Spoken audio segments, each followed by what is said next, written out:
Hey guys, just doing a little bit of work today, working on some mortar, and I was just taking a break on top of my ladder when I was staring at my work and I realized somebody did math on that brick before it was founded. So in the 1880s or 1870s, somebody did math on that. Look at that. That is so funny. I mean, it makes sense. It was just wet clay at the time. It was hiding right in front of my face.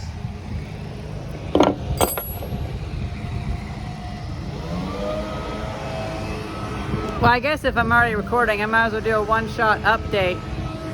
So we started off using the Limeworks. I think it's a DGM 100. I can't remember for sure. And it looked a little bit too white. Once I get this paint off, I'm gonna steam clean this. Once you get that paint off, we'll have to maybe I'll go over that really white mortar. And I tried the DGM 50. I can't remember for sure. But either way, this is I think this is the 250, and it turns out pretty gray. So that's a better match. Old, new. And so from this point on, I've been using the dark gray, or the light gray actually. It looks darker when it's wet though. And I've been cutting, I guess you call them ways. I've been cutting the ways with the Arbor Tech. That actually works out because this brick wall is settled so much that a lot of these bricks were actually touching, and even some of my thinnest chisels wouldn't quite work. I'm just gonna pull these over and then finish knocking out these, and that'll be it for my day. But these have become my 3 favorite chisels. Obviously, roadside find. People just set these out in toolboxes and stuff. And this is a newer one. It's a Kreuter, I think. And these are some blacksmith specials. This almost looks like it's actually meant to wedge into the brick, but and it does wedge pretty well. This one is a piece of tool steel that somebody cut. I found those to work really well, and I love this little hammer. Although, I made the mistake one time of forgetting that it had a short handle, and I went like this, and it shot up and hit me in the head.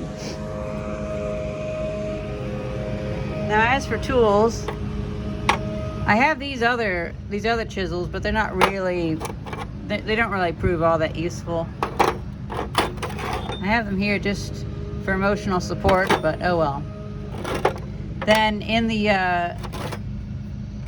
moments of trying to figure out what tools to use, I've heard people recommend to run my finger across it. That sounds like that's the kind of thing you tell a newbie, or maybe they haven't done very much mortar, but that would just destroy my hands. So what I do is I put the mortar on, and then for these pieces, I go over like that. And for these pieces, I go over like that. Once I have the mortar on, like so. And now I do that once I'm several rows done, so it's a little bit drier. And then I cut this metal bar.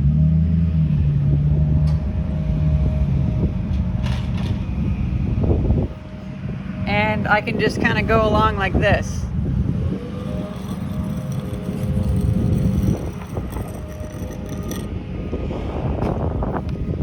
At first, I had too flat of a profile. This is my very first repointing job ever. I actually had to take all these bricks out and put them back in. That's why this is unsealed. But we weren't really happy with that, so we decided to go to this style later on, and I got that by doing that. And I think that worked out pretty well.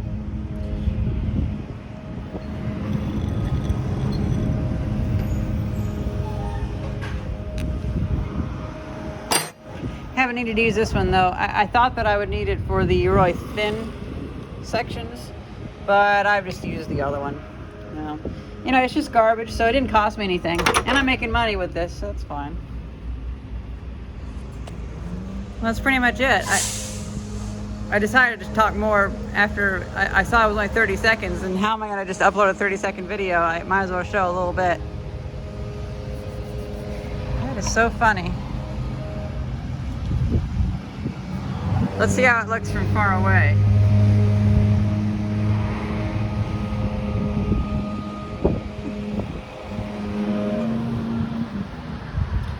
Well, I hope you guys enjoyed this video, and thank you very much for watching.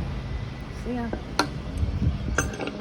Then tomorrow when I get back, I'll actually do some mortar. I decided when I was first doing these, I would chisel and then I'd mortar and then I call it a day, but that was too much. So now, whole day for chiseling and arboring, whatever you call that, scraping, and then a whole day just for mortar.